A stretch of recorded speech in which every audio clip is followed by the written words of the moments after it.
The Adventures of Sherlock Holmes by Sir Arthur Conan Doyle. Adventure 6. The Man with the Twisted Lip. Isa Whitney, brother of the late Elias Whitney, D.D., principal of the Theological College of St. George's, was much addicted to opium. The habit grew upon him, as I understand, from some foolish freak when he was at college, for having read De Quincey's description of his dreams and sensations, he had drenched his tobacco with laudanum in an attempt to produce the same effects. He found, as so many more have done, that the practice is easier to attain than to get rid of, and for many years he continued to be a slave to the drug, an object of mingled horror and pity to his friends and relatives. I can see him now, with yellow, pasty face, drooping lids, and pinpoint pupils, all huddled in a chair, the wreck and ruin of a noble man. One night, it was in June, '89, there came a ring to my bell, about the hour when a man gives his first yawn and glances at the clock. I sat up in my chair, and my wife laid her needlework down in her lap and made a little face of disappointment. "A patient," said she. "You'll have to go out." I groaned, for I was newly come back from a weary day. We heard the door open, a few hurried words, and then quick steps upon the linoleum. Our own door flew open, and a lady, clad in some dark-colored stuff, with a black veil, entered the room. "You will excuse me calling so late," she began. And then, suddenly losing her self-control, she ran forward, threw her arms about my wife's neck, and sobbed upon her shoulder. "Oh, I'm in such trouble," she cried. "I do so want a little help." "Why," said my wife, pulling up her veil, "it is Kate Whitney. How you startled me, Kate. I had not an idea who you were when you came in." "I didn't know what to do, so I came straight to you." That was always the way. Folk who were in grief came to my wife, like birds to a lighthouse. "It was very sweet of you to come. Now, you must have some wine and water, and sit here comfortably and tell us all about it. Or should you rather that I sent James off to bed?" "Oh, no, I want the doctor's advice and help, too. It's about Isa. He has not been home for 2 days. I'm so frightened about him." It was not the first time that she had spoken to us of her husband's trouble, to me as a doctor, to my wife as an old friend and school companion. We soothed and comforted her by such words as we could find. Did she know where her husband was? Was it possible that we could bring him back to her? It seems that it was. She had the surest information that of late he had, when the fit was on him, made use of an opium den in the farthest east of the city. Hitherto his orgies had always been confined to one day, and he had come back, twitching and shattered, in the evening.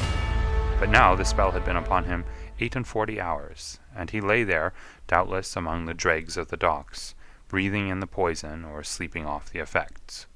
There he was to be found, she was sure of it, at the Bar of Gold, in Upper Swandam Lane.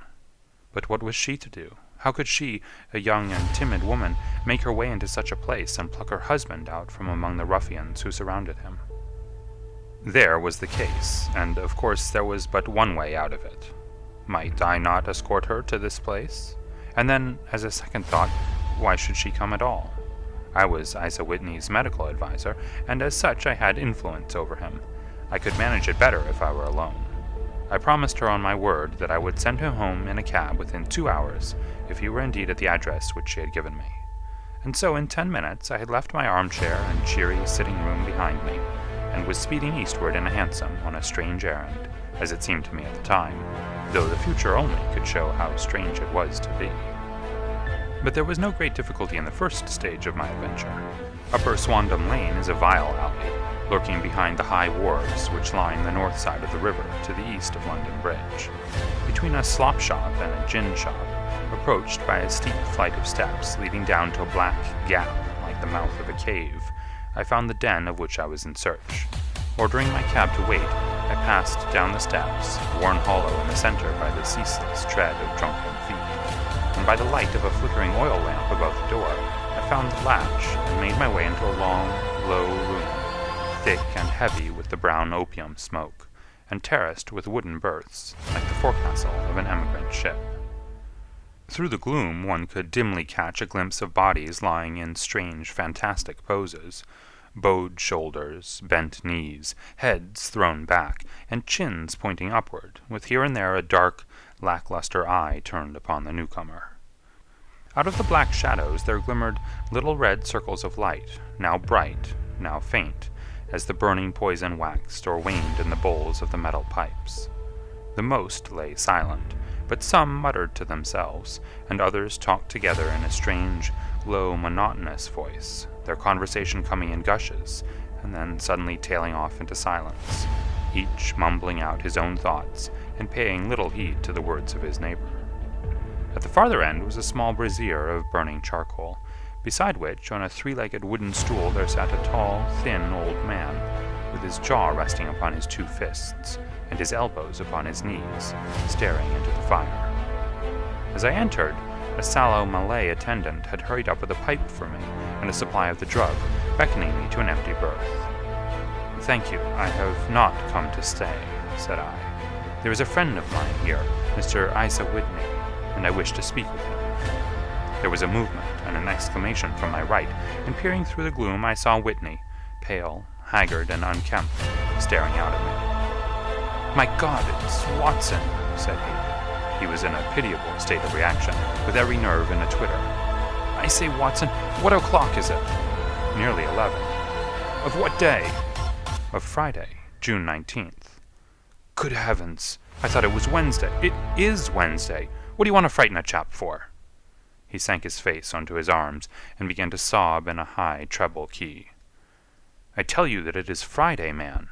Your wife has been waiting this 2 days for you. You should be ashamed of yourself." "So I am. But you've got mixed, Watson, for I've only been here a few hours. 3 pipes, 4 pipes, I forget how many. But I'll go home with you. I wouldn't frighten Kate. Poor little Kate. Give me your hand. Have you a cab?" "Yes, I have one waiting."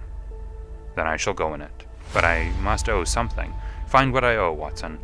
I am all off color. I can do nothing for myself." I walked down the narrow passage between the double row of sleepers, holding my breath to keep out the vile, stupefying fumes of the drug, and looking about for the manager. As I passed the tall man who sat by the brazier, I felt a sudden pluck at my skirt, and a low voice whispered, "Walk past me, and then look back at me." The words fell quite distinctly upon my ear. I glanced down. They could only have come from the old man at my side, and yet he sat now as absorbed as ever, very thin, very wrinkled, bent with age, an opium pipe dangling down from between his knees, as though it had dropped in sheer lassitude from his fingers. I took 2 steps forward and looked back. It took all my self-control to prevent me from breaking out into a cry of astonishment. He had turned his back so that none could see him but I. His form had filled out, his wrinkles were gone, the dull eyes had regained their fire, and there, sitting by the fire and grinning at my surprise, was none other than Sherlock Holmes. He made a slight motion to me to approach him, and instantly, as he turned his face half round to the company once more, subsided into a doddering, loose-lipped senility. "Holmes," I whispered, "what on earth are you doing in this den?" "As low as you can," he answered. "I have excellent ears. If you would have the great kindness to get rid of that sottish friend of yours, I should be exceedingly glad to have a little talk with you." "I have a cab outside." "Then pray send him home in it. You may safely trust him, for he appears to be too limp to get into any mischief. I should recommend you also to send a note by the cabman to your wife, to say that you have thrown in your lot with me. If you will wait outside, I shall be with you in 5 minutes." It was difficult to refuse any of Sherlock Holmes' requests, for they were always so exceedingly definite, and put forward with such a quiet air of mastery. I felt, however, that when Whitney was once confined in the cab, my mission was practically accomplished, and for the rest I could not wish anything better than to be associated with my friend in one of those singular adventures which were the normal condition of his existence. In a few minutes I had written my note, paid Whitney's bill, led him out to the cab, and seen him driven through the darkness. In a very short time a decrepit figure had emerged from the opium den, and I was walking down the street with Sherlock Holmes. For 2 streets he shuffled along with a bent back and an uncertain foot.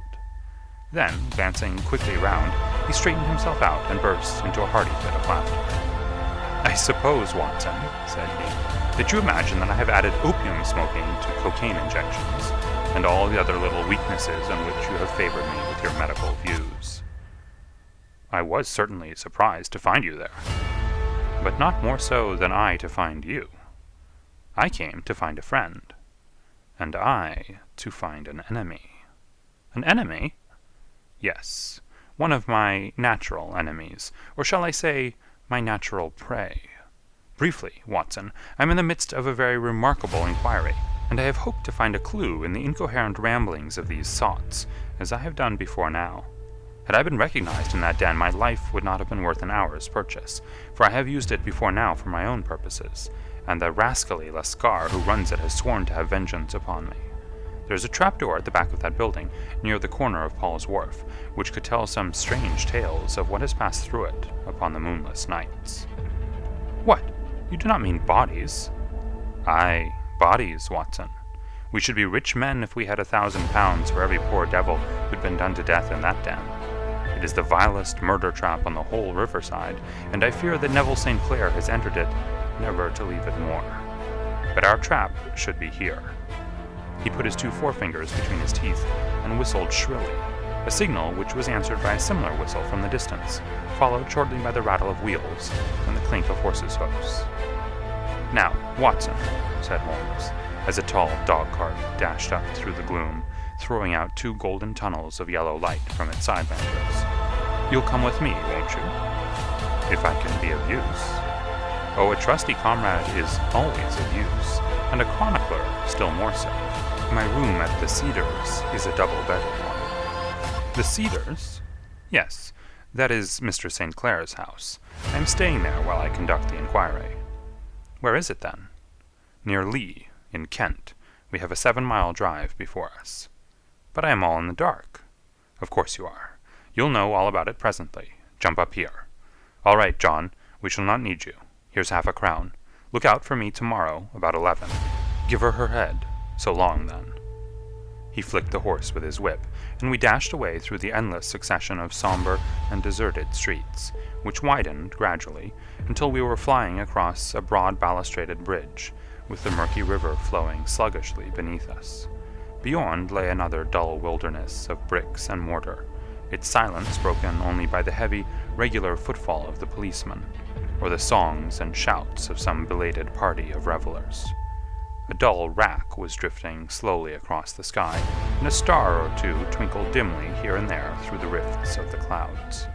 Holmes drove in silence, with his head sunk upon his breast, and the air of a man who is lost in thought, while I sat beside him, curious to learn what this new quest might be which seemed to tax his powers so sorely, and yet afraid to break in upon the current of his thoughts.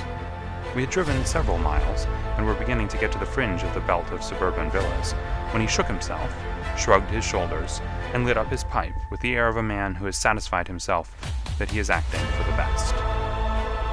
"You have a grand gift of silence, Watson," said he. "It makes you quite invaluable as a companion.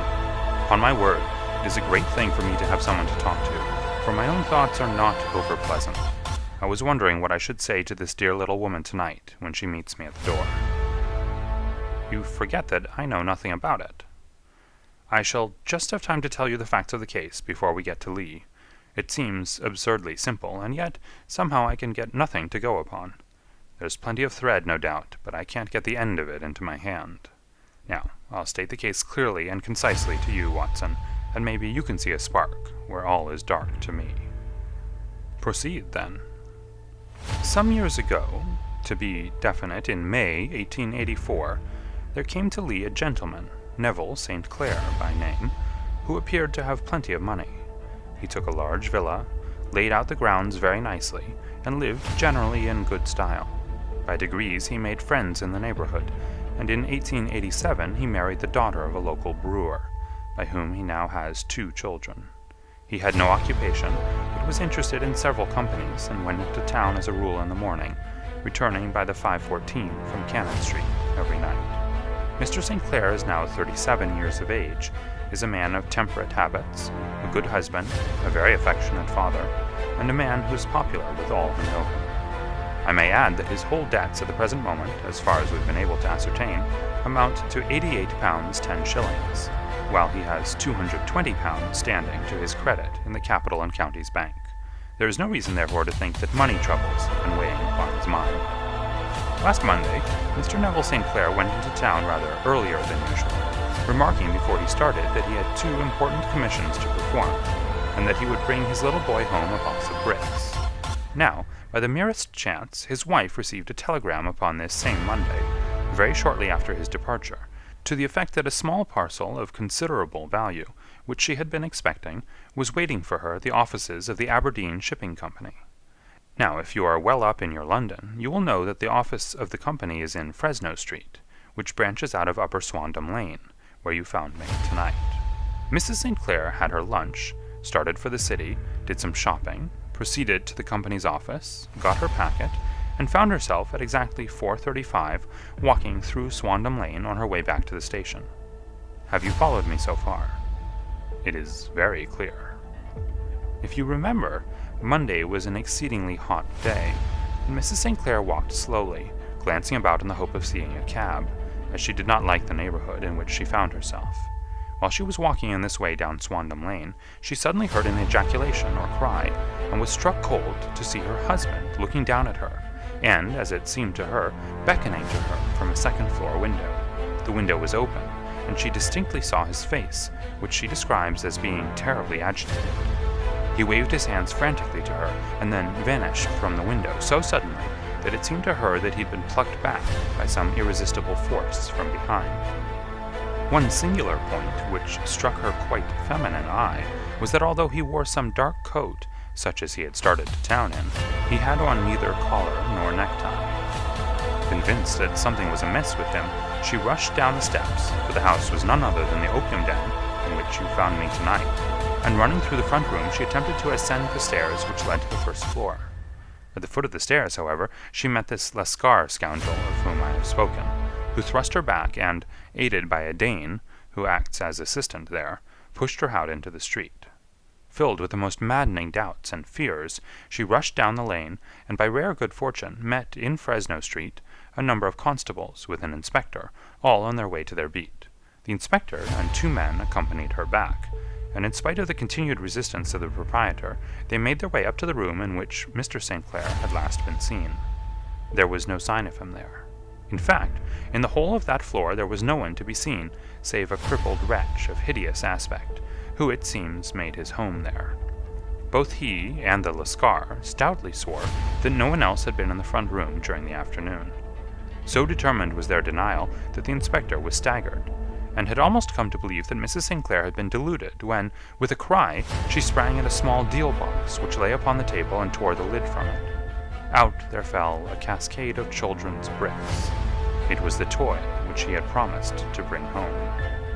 This discovery, and the evident confusion which the cripple showed, made the inspector realize that the matter was serious. The rooms were carefully examined, and results all pointed to an abominable crime. The front room was plainly furnished as a sitting room, and led into a small bedroom, which looked out upon the back of one of the wharves.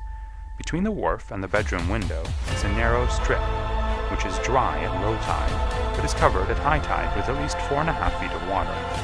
The bedroom window was a broad one, and opened from below. On examination, traces of blood were to be seen upon the windowsill, and several scattered drops were visible upon the wooden floor of the bedroom. Thrust away behind a curtain in the front room were all the clothes of Mr. Neville St. Clair, with the exception of his coat. His boots, his socks, his hat, and his watch, all were there. There were no signs of violence upon any of these garments, and there were no other traces of Mr. Neville St. Clair. Out of the window he must apparently have gone, for no other exit could be discovered, and the ominous bloodstains upon the sill gave little promise that he could save himself by swimming, for the tide was at its very highest at the moment of the tragedy. And now as to the villains who seemed to be immediately implicated in the matter. The Lascar was known to be a man of the vilest antecedents, but as, by Mrs. St. Clair's story, he was known to have been at the foot of the stair within a very few seconds of her husband's appearance at the window, he could hardly have been more than an accessory to the crime. His defense was one of absolute ignorance, and he protested that he had no knowledge as to the doings of Hugh Boone, his lodger, and that he could not account in any way for the presence of the missing gentleman's clothes. So much for the Lascar manager. Now for this sinister cripple who lives upon the second floor of the opium den, and who was certainly the last human being whose eyes rested upon Neville St. Clair. His name is Hugh Boone, and his hideous face is one which is familiar to every man who goes much to the city. He is a professional beggar, though in order to avoid the police regulations, he pretends to a small trade in wax vestals. Some little distance down Threadneedle Street, upon the left-hand side, there is, as you may have remarked, a small angle in the wall. Here it is that this creature takes his daily seat, cross-legged with his tiny stock of matches on his lap, and as he is a piteous spectacle, a small rain of charity descends into the greasy leather cap which lies upon the pavement beside him. I have watched the fellow more than once before ever I thought of making his professional acquaintance, and I have been surprised at the harvest which he has reaped in a short time. His appearance, you see, is so remarkable that no one can pass him without observing him. A shock of orange hair, a pale face disfigured by a horrible scar, which by its contraction has turned up the outer edges of his upper lip, a bulldog chin, and a pair of very penetrating dark eyes, which present a singular contrast to the color of his hair, all mark him out from amid the common crowd of mendicants, and so too does his wit, for he is ever ready with a reply to any piece of chaff which may be thrown at him by the passers-by. This is the man whom we now learn to have been the lodger at the opium den, and to have been the last man to see the gentleman of whom we are in quest. But a cripple, said I, what could he have done single-handed against a man in the prime of life? He is a cripple in the sense that he walks with a limp, but in other respects he appears to be a powerful and well-nurtured man. Surely your medical experience would tell you, Watson, that weakness in one limb is often compensated for by exceptional strength in the others. Pray, continue your narrative. Mrs. St. Clair had fainted at the sight of the blood upon the window, and she was escorted home in a cab by the police, as her presence could be of no help to them in their investigations. Inspector Barton, who had charge of the case, made a very careful examination of the premises, but without finding anything which threw any light upon the matter. One mistake had been made in not arresting Boone instantly, as he was allowed some few minutes during which he might have communicated with his friend the Lascar. But this fault was soon remedied, and he was seized and searched, without anything being found which could incriminate him. There were, it is true, some blood-stains upon his right shirt-sleeve, but he pointed to his ring finger, which had been cut near the nail, and explained that the bleeding came from there, adding that he had been to the window not long before, and that the stains which had been observed there came doubtless from the same source.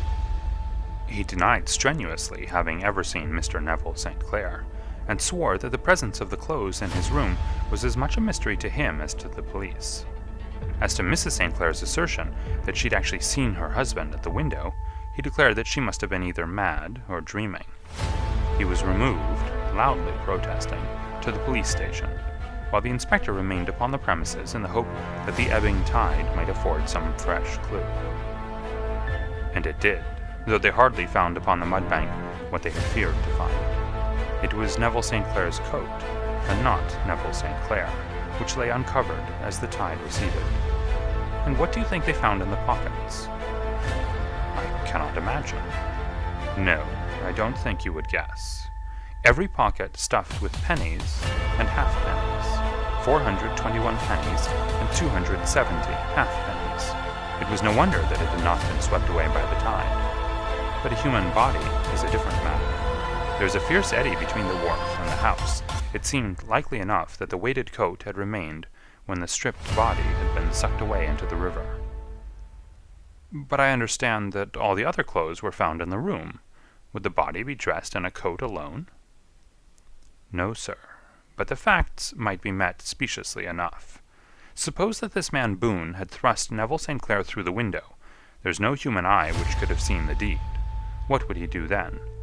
It would of course instantly strike him that he must get rid of the telltale garments. He would seize the coat then, and be in the act of throwing it out, when it would occur to him that it would swim and not sink. He has little time, for he has heard the scuffle downstairs when the wife tried to force her way up, and perhaps he's already heard from his Lascar confederate that the police are hurrying up the street. There's not an instant to be lost.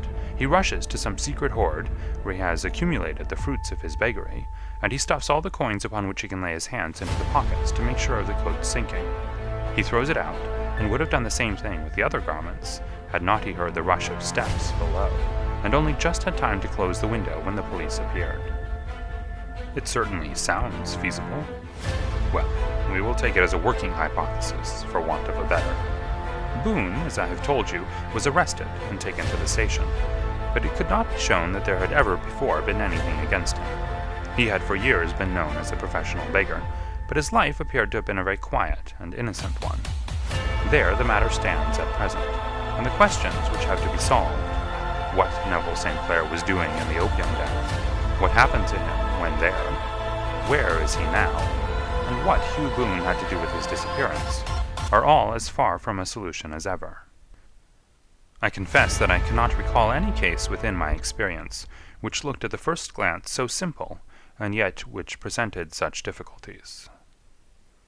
While Sherlock Holmes had been detailing this singular series of events, we had been whirling through the outskirts of the great town until the last straggling houses had been left behind, and we rattled along with a country hedge upon either side of us.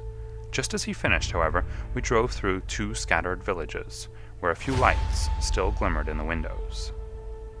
"We are on the outskirts of Lee," said my companion.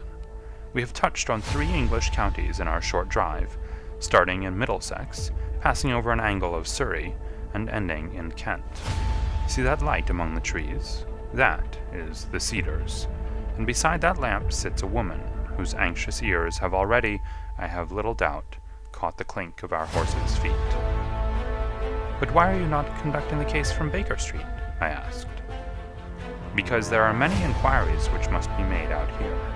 Mrs. St. Clair has most kindly put 2 rooms at my disposal, and you may rest assured that she will have nothing but a welcome from my friend and colleague. I hate to meet her, Watson, when I have no news of her husband. Here we are. Whoa there! Whoa!" We had pulled up in front of a large villa, which stood within its own grounds. A stable boy had run out to the horse's head, and springing down, I followed Holmes up the small, winding gravel drive which led to the house. As we approached, the door flew open, and a little blonde woman stood in the opening, clad in some sort of light mousseline de soie, with a touch of fluffy pink chiffon at her neck and wrists. She stood with her figure outlined against the flood of light, one hand upon the door, one half raised in her eagerness, her body slightly bent, her head and face protruded, with eager eyes and parted lips, a standing question. "Well?" she cried. "Well?"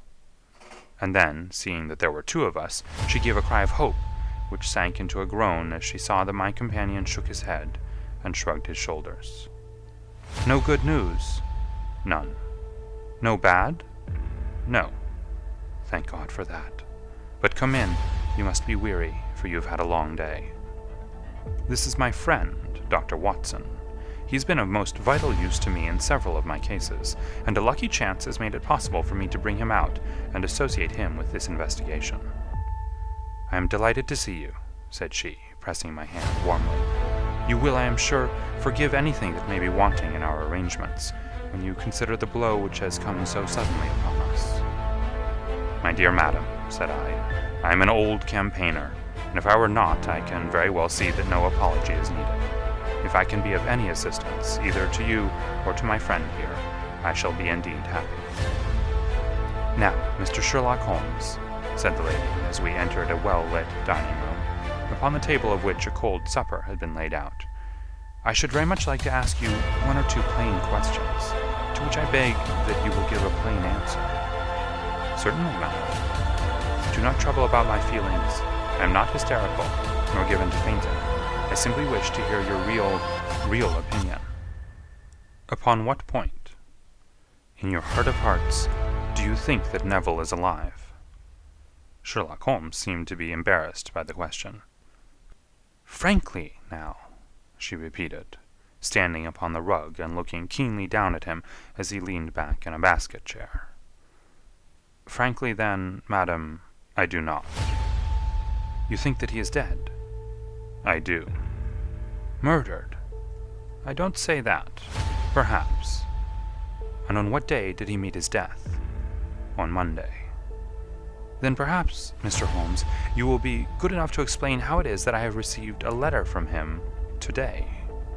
Sherlock Holmes sprang out of his chair as if he'd been galvanized. What? He roared. Yes, today.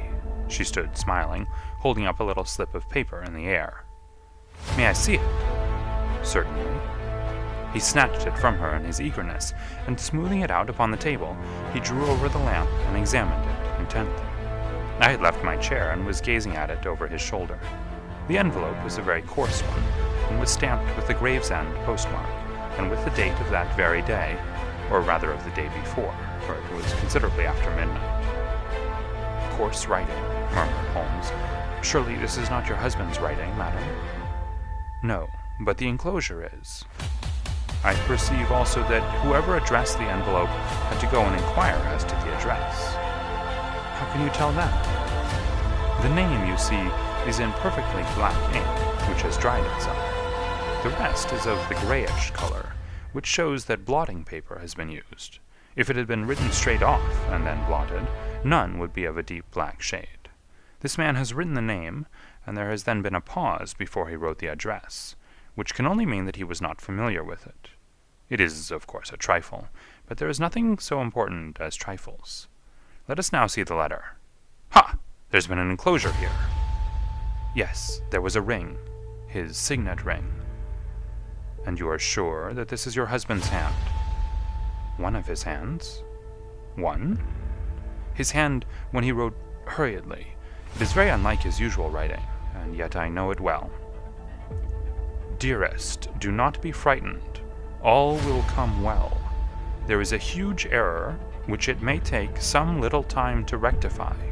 Wait in patience. Neville. Written in pencil upon the flyleaf of a book, octavo size, no watermark. Posted today in Gravesend by a man with a dirty thumb. Ha!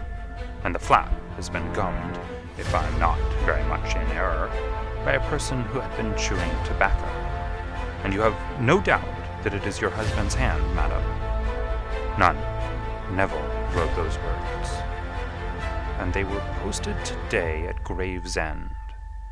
Well, Mrs. St. Clair, the clouds lighten, though I should not venture to say that the danger is over. But he must be alive, Mr. Holmes. Unless this is a clever forgery to put us on the wrong scent. The ring, after all, proves nothing. It may have been taken from him. No, it is his very own writing. Very well. It may, however, have been written on Monday and only posted today. That is possible. If so, much may have happened between. Oh, but you must not discourage me, Mr. Holmes. I know that all is well with him. There is so keen a sympathy between us that I should know if evil came upon him. On the very day that I saw him last, he cut himself in the bedroom, and yet I, in the dining room, rushed upstairs instantly with the utmost certainty that something had happened. Do you think that I would respond to such a trifle, and yet be ignorant of his death? I have seen too much not to know that the impression of a woman may be more valuable than the conclusion of an analytical reasoner. And in this letter, you certainly have a very strong piece of evidence to corroborate your view. But if your husband is alive and able to write letters, why should he remain away from you? I cannot imagine. It is unthinkable. And on Monday he made no remarks before leaving you? No. And you were surprised to see him in Swandam Lane? Very much so. Was the window open? Yes. Then he might have called to you. He might. He only, as I understand, gave an inarticulate cry. Yes. A call for help, you thought? Yes. He waved his hands. But it might have been a cry of surprise. Astonishment at the unexpected sight of you might cause him to throw up his hands? It is possible. And you thought he was pulled back. He disappeared so suddenly. He might have leaped back, You did not see anyone else in the room?" "No, but this horrible man confessed to having been there, and the Lascar was at the foot of the stairs." "Quite so. Your husband, as far as you could see, had his ordinary clothes on?" "But without his collar or tie. I distinctly saw his bare throat." "Had he ever spoken of Swandam Lane?" "Never." "Had he ever showed any signs of having taken opium?" "Never." "Thank you, Mrs. St. Clair. Those are the principal points about which I wished to be absolutely clear. We shall now have a little supper and then retire, for we may have a very busy day tomorrow." A large and comfortable double-bedded room had been placed at our disposal, and I was quickly between the sheets, for I was weary after my night of adventure. Sherlock Holmes was a man, however, who, when he had an unsolved problem upon his mind, would go for days, and even for a week, without rest, turning it over, rearranging his facts, looking at it from every point of view until he had either fathomed it or convinced himself that his data were insufficient. It was soon evident to me that he was now preparing for an all-night sitting.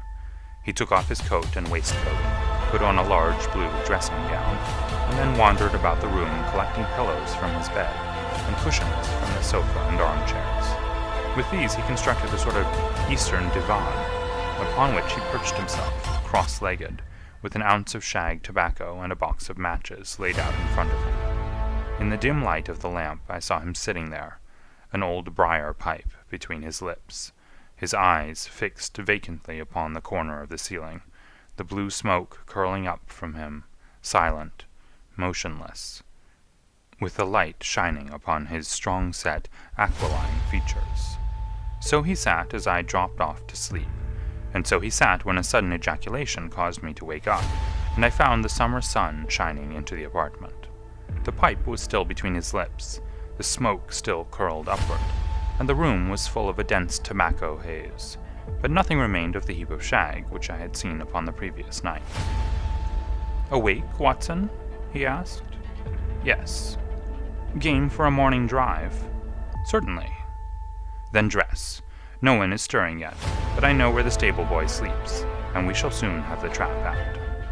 He chuckled to himself as he spoke, his eyes twinkled, and he seemed a different man to the somber thinker of the previous night.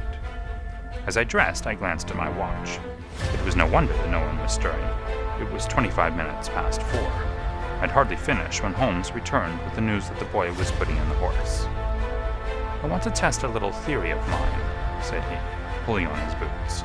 "I think, Watson, that you are now standing in the presence of one of the most absolute fools in Europe. I deserve to be kicked from here to Charing Cross, but I think I have the key of the affair now." "And where is it?" I asked, smiling. "In the bathroom," he answered. "Oh yes, I'm not joking," he continued, seeing my look of incredulity. "I have just been there, and I have taken it out, and I have got it in this Gladstone bag. Come on, my boy, and we shall see whether it will not fit the lock." We made our way downstairs as quietly as possible, and out into the bright morning sunshine. In the road stood our horse and trap, with the half-clad stable-boy waiting at the head. We both sprang in, and away we dashed down the London road. A few country carts were stirring, bearing in vegetables to the metropolis, but the lines of villas on either side were as silent and lifeless as some city in a dream. "It has been in some points a singular case," said Holmes, flicking the horse on into a gallop. "I confess that I have been as blind as a mole, but it is better to learn wisdom late than never to learn it at all." In town, the earliest risers were just beginning to look sleepily from their windows as we drove through the streets of the Surrey side. Passing down the Waterloo Bridge Road, we crossed over the river, and dashing up Wellington Street, wheeled sharply to the right, and found ourselves in Bow Street. Sherlock Holmes was well known to the force, and the two constables at the door saluted him. One of them held the horse's head, while the other led us in. "Who's on duty?" asked Holmes. "Inspector Bradstreet, sir." "Ah, Bradstreet, how are you?" A tall, stout official had come down the stone-flagged passage, in a peaked cap and frogged jacket. "I wish to have a quiet word with you, Bradstreet." "Certainly, Mr. Holmes. Step into my room here." It was a small, office-like room, with a huge ledger upon the table and a telephone projecting from the wall. The inspector sat down at his desk. "What can I do for you, Mr. Holmes?" "I called about that beggarman, Boone, the one who was charged with being concerned in the disappearance of Mr. Neville St. Clair, of Lee." "Yes, he was brought up and remanded for further inquiries." "So I heard. You have him here?" "In the cells." "Is he quiet?" "Oh, he gives no trouble, but he's a dirty scoundrel." "Dirty?" "Yes, it's all we can do to make him wash his hands, and his face is as black as a tinker's. Well, when once his case has been settled, he will have a regular prison bath, and I think if you saw him, you would agree with me that he needed it." "I should like to see him very much." "Would you? That's easily done. Come this way. You can leave your bag." "No, I think that I'll take it."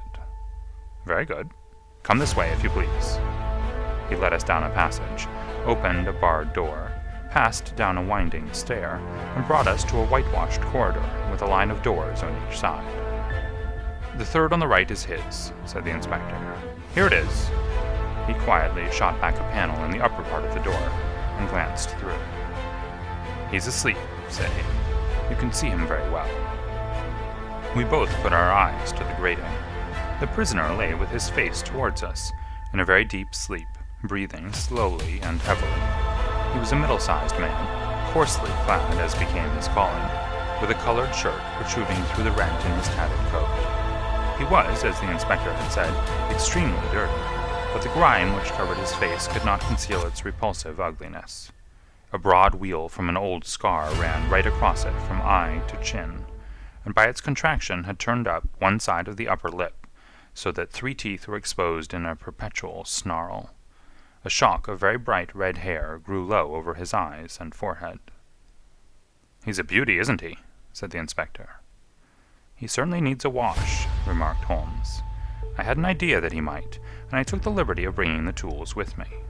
He opened the Gladstone bag as he spoke, and took out, to my astonishment, a very large bath sponge. You're a funny one," chuckled the inspector. "Now, if you will have the great goodness to open that door very quietly, we will soon make him cut a much more respectable figure." "Well, I don't know why not," said the inspector. "He doesn't look a credit to the Bow Street cells, does he?" He slipped his key into the lock, and we all very quietly entered the cell. The sleeper half turned, and then settled down once more into a deep slumber. Holmes stooped to the water jug, moistened his sponge, and then rubbed it twice vigorously across and down the prisoner's face. "Let me introduce you," he shouted, "to Mr. Neville St. Clair, of Lee, in the county of Kent." Never in my life have I seen such a sight. The man's face peeled off under the sponge like the bark from a tree. Gone was the coarse brown tint. Gone, too, was the horrid scar which had seamed it across, and the twisted lip which had given the repulsive sneer to the face. A twitch brought away the tangled red hair, and there, sitting up in his bed, was a pale, sad-faced, refined-looking man, black-haired and smooth-skinned, rubbing his eyes and staring about him with sleepy bewilderment. Then, suddenly realizing the exposure, he broke into a scream and threw himself down with his face to the pillow. "Great heavens!" cried the inspector. "It is, indeed, the missing man. I know him from the photograph." The prisoner turned with the reckless air of a man who abandons himself to his destiny. "Be it so," said he. "And pray, what am I charged with?" "With making away with Mr. Neville St. "Oh, come, you can't be charged with that unless they make a case of attempted suicide of it," said the inspector with a grin. "Well, I've been 27 years in the force, but this really takes the cake." "If I am Mr. Neville St. Clair, then it is obvious that no crime has been committed, and that therefore I am illegally detained." "No crime, but a very great error has been committed," said Holmes. "You would have done better to have trusted your wife." "It was not the wife, it was the children," groaned the prisoner. "God help me, I would not have them ashamed of their father. My God, what an exposure! What can I do?" Sherlock Holmes sat down beside him on the couch and patted him kindly on the shoulder.